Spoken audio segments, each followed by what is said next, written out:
अब आगे वर्णन करते हैं।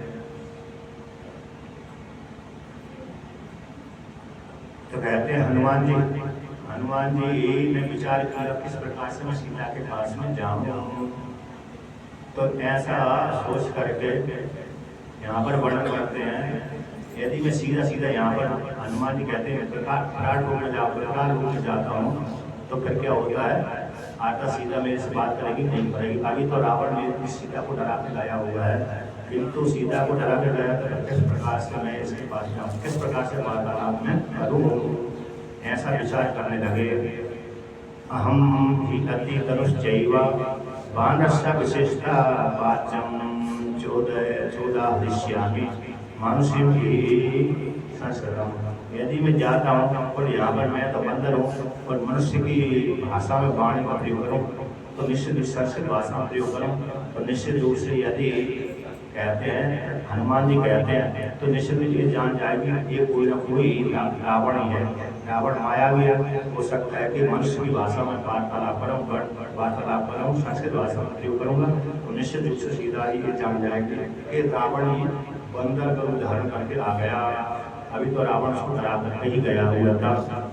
तो इस प्रकार से मैं किस प्रकार से भाषा का प्रयोग करूँ। यदि वाचम प्रदास्यामि युजातिरिव संस्कृतम रावणं मन्यमाना मां सीता विदवसति। यदि मैं शुद्ध संस्कृत भाषा में प्रयोग करता हूँ, गुजराती के समान भाषा में प्रयोग करता हूँ, ब्राह्मणों की जैसी भाषा जो जिसने वेद अध्ययन किया है उसको गुजराती बोलते हैं। आता ब्राह्मण क्षत्रिय वैश्य तीनों को उपनयन संस्कार होता है। जब तीनों को उपनयन संस्कार होता है तो उपनयन संस्कार होने के पश्चात गुरुकुल का अधिकारी हो जाता है।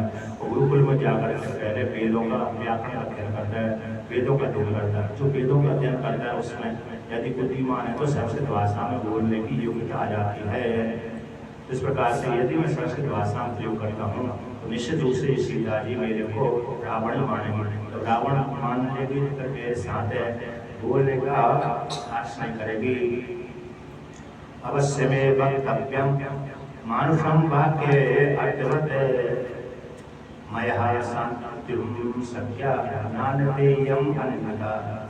यदि मैं ऐसी भाषा में प्रयोग करता हूँ करूँ जिससे ये पहचान जाए और मेरे साथ वार्तालाप करने लगे उसमें इसको शांत ना दूँ तो कौन सी भाषा में प्रयोग करूँ। ऐसी भाषा में प्रयोग करूँ जो जहाँ की जिस देश की है उसी देश की भाषा में बात करूँ जिससे जान जाए।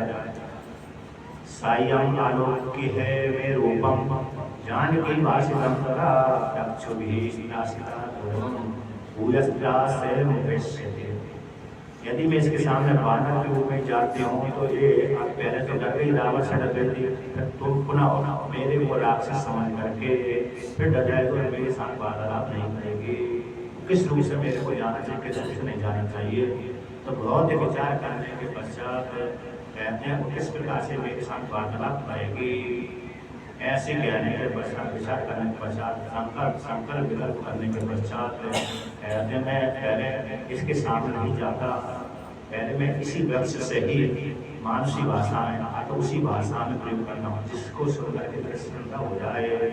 तो ऐसी सोच का विचार करके हनुमान जी ने सबसे पहले जिस राम राम रटती रहती है, राम लक्ष्मण रटती रहती है, उसी प्रकार से मैं अपनी पूरी कहानी सुनाता हूँ। इस प्रकार से राम जी का चरित्र सुनाता हूँ जिसको सुन करके मेरे से वार्तालाप कर सके, इसका जो दुख है दूर हो जाए। तो कहते हैं सबसे पहले हनुमान जी ने राम की कथा को सुनाया। तो राम की कथा कौन सुनाया है? इक्ष्वाकु वंश में एक दशरथ नाम के राजा हुए थे, उनका पुत्र राम, ज्येष्ठ पुत्र राम और लक्ष्मण। कहते हैं ज्येष्ठ पुत्र राम तो उनका जो छोटा भाई था उसे पिता की आज्ञा को लेकर 14 वर्ष के लिए वनवास आया। तो वनवास हो रही चित्रकूट होती दंडकारण्य में गया। कहते वहाँ पर है राम और लक्ष्मण सीता जी जो जनक की पुत्री सीता है, तीनों साथ तीनों जंगल में आए और वहाँ पर आकर दंडकारण्य में रहने लगे। कुछ काल के पश्चात कहते रावण है उसे वैदेही को हरण करके ले आया और ला करके वैदेही को जब हरण करके ला रहा था तो रास्ते में जटायु ने देखा, जटायु राम की पत्नी सीता को हरण कर ले जा रहा है। तो रावण के साथ उसने युद्ध किया और रावण का युद्ध करके उस जटायु ने आतन जटायु ने क्या किया, राम के सारथी को नंद को दशवाणों को मार दिया, टोट दिया। फिर रावण ने उस जटायु को मार दिया। इसके पश्चात कहते हैं उस रावण आगे जब चला तो सीता ने शिव पर्वत के ऊपर से जाता हुआ रावण ने देखा कि रावण जा रहा है, उसी कारण सीता ने आता शिव पर्वत के ऊपर 5 बंदरों को देखा। उनको देख करके सीता ने क्या किया, अर्थात आभूषण आदि पहन। तो वहां पर राम जी को जब मालूम पड़ा, कहते हैं राम जी जटायु के माध्यम से मालूम पड़कर सीता को रावण ले गया।